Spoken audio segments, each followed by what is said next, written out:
श्री शिवाय नमस्तुभ्य, श्री स्वामी समर्थ. बघतो नमस्कार. काय तुम्ही कधी लक्ष दिले आहे का की जसेच तुम्ही आंघोळ करायला जाता अचानक लघवीचा दाब वाढतो. कधी असं वाटतं की आतापर्यंत काहीच नव्हतं, पण जसेच पाणी शरीराला तुमचा स्पर्श करतं लघवीची इच्छा जागृत होते. बघतो हा फक्त एक योगायोग आहे का की यामागे एखादं खास कारण दडलं आहे. बघतो जीवनात कोणतीही घटना विनाकारण घडत नाही. प्रत्येक छोट्या छोट्या गोष्टीमागे काही ना काही कारण असतंच असतं. आता प्रश्न असा निर्माण होतो की आंघोळ करताना आपल्याला लघवीला का लागते. हे आपल्या शरीराची काही कमजोरी आहे का की ही एखाद्या आजाराची खूण आहे, किंवा मग हा मन आणि शरीराच्या गहन नादाचा इशारा आहे.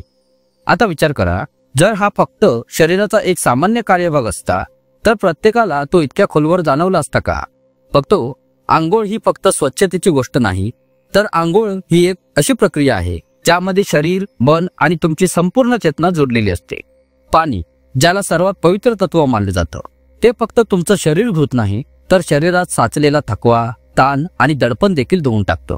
आणि जसजसं शरीर हलकं होतं त्याचा दाब लघवीच्या स्वरूपात बाहेर पडतो. पण हे तर फक्त वरवरचं स्पष्टीकरण आहे. खरी कहाणी याहून खूप खोल आहे. कारण शरीराचा प्रत्येक अनुभव हा मनाचा अनुभव असतो आणि मनाचा प्रत्येक अनुभव शरीरात उतरतो. म्हणूनच जेव्हा तुम्ही आंघोळ करता ते फक्त एक जैविक प्रक्रिया राहत नाही, तो तुमच्या मन आणि शरीरामधील एक संवाद ठरतो. आता विचार करा, जेव्हा पाणी तुमच्या शरीराला स्पर्श करतं तेव्हा काय होतं. तर तुमच्या त्वचेच्या प्रत्येक रोमाकुमात हालचाल सुरू होते, स्नायूंची प्रणाली सक्रिय होते. थंडगार किंवा गरम पाण्याचा स्पर्श मेंदूला हे सांगतो की शरीराला काहीतरी सोडण्याची गरज आहे, आणि त्याचा पहिला मार्ग म्हणजे लघवी करणं. पण ही पूर्ण सत्यता नाही, कारण जर हे फक्त थंड पाण्याचा परिणाम असता तर मग आपण गरम पाण्याने आंघोळ करतो तेव्हाही असं का होतं. जर हे फक्त मूत्राशयामुळे असतं तर आंघोळीपूर्वी का होत नाही, आणि पाणी अंगावर पडताच अचानक का होतं. हाच तो रहस्य आहे ज्यामुळे लोक चकित होतात. फक्त जसे तुम्ही आंघोळीला सुरुवात करता शरीर लगेचच विश्रांतीच्या अवस्थेत जातं, आणि जसे शरीर आराम करू लागतं ते सगळ्यात आधी दाब सोडतं.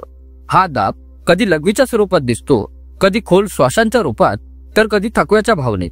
माणूस तोवर दाबाखाली असतो जोवर तो स्वतःला सोडवून देणं शिकत नाही.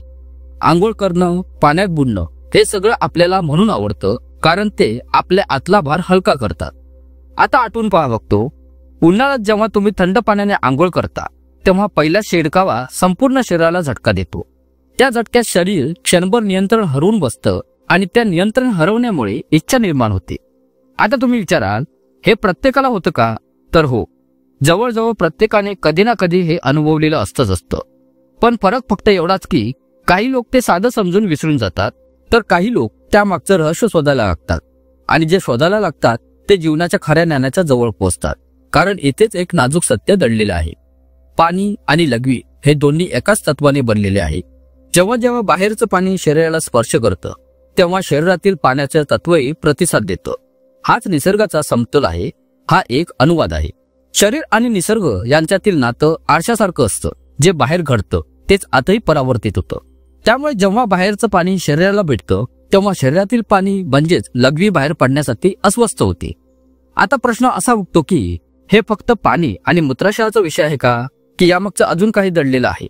हे एखाद्या कमजोरीचं लक्षण आहे का, की एखाद्या आजाराची सुरुवातीची खूण आहे, की फक्त मग मन आणि शरीरातील एक संवाद आहे.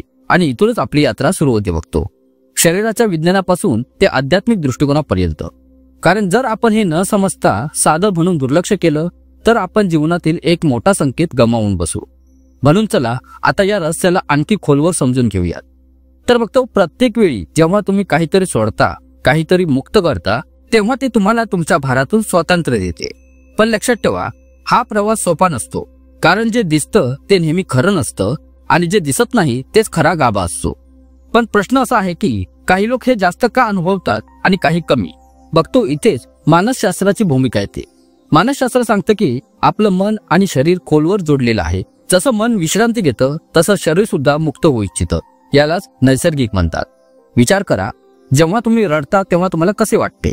आधी जडपणा जाणवतो, पण रडल्यानंतर तुम्हाला अगदी हलकं वाटतं. अगदी तसंच होतं. लघवी करण्यातही तसंच असतं. ती एक प्रकारची स्वच्छता आहे, आणि आंघोळ ही सुद्धा अशीच एक प्रक्रिया आहे जी आराम आणि ताजेपणा दोन्ही जागृत करते. माणूस सतत दबावाखाली असतो. ताण, इच्छा, भीती, राग, आकांक्षा हे सगळं आत साचून ठेवतो. आंघोळ करताना फक्त शरीर धुत नाही तर ते तुमच्या दडपणालाही वितळवतं आणि जसजसा दडपणाचा भार कमी होतो तसतसे शरीरातून लहान सहान मुक्ततेचे संकेत बाहेर येतात. म्हणजेच लघवीची इच्छा ही फक्त शारीरिक नसून मानसिकही आहे. ही त्याची खूण आहे की शरीराला तुमच्या आराम मिळताच ते स्वतःला सुटकेतून मोकळा करू इच्छिते. बघतो, पाणी फक्त तुमच्या शरीराला स्वच्छ करत नाही, ते तुमच्या अवचेतन मनापर्यंत पोहोचतं. कारण पाण्याचं अस्तित्व खूप गहिरं आहे. तुम्ही आईच्या गर्भात पाण्याने वेढलेले जन्माला आलात. तुम्हाला पहिला अनुभव पाण्याशीच जोडलेला होता. म्हणूनच जेव्हा पाणी तुम्हाला स्पर्श करतो तेव्हा तुमचं अवचेतन सक्रिय होतं. म्हणूनच आंघोळ इतकी सुखद वाटते. म्हणूनच पाण्यात बुडणं, एखाद्या तलावाच्या किंवा समुद्राच्या किनारी बसणं इतकं आरामदायी वाटतं. आणि म्हणूनच जेव्हा जेव्हा शरीर पाण्याला भिडतं तेव्हा ते लगेचच दिलासा शोधतं, कारण हाच त्याचा पहिला अनुभव असतो. फक्त प्रत्येक वेळी जेव्हा पाणी तुम्हाला स्पर्श करतं तेव्हा गर्भाशयातील अनुभव परत जागा होतो. गर्भात तुम्ही पूर्णपणे आरामात होता, ना ताण ना दडपण.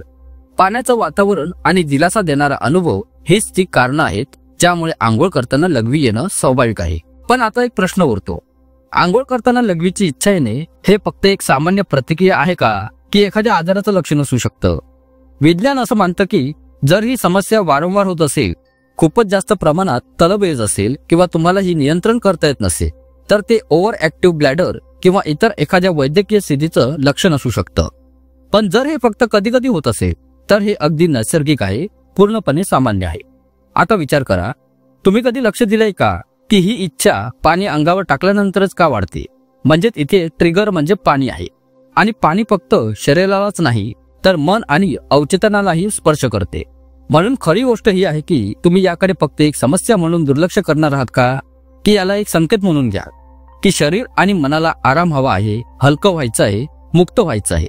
प्रत्येक प्रकारची सुटका फक्त शारीरिक नसते, ती आध्यात्मिक सुद्धा असते. तुम्हाला लहान सहान सुटकेचे क्षण दिलेले आहेत जेणेकरून तुम्ही मोठ्या सुटकेकडे जाऊ शकाल.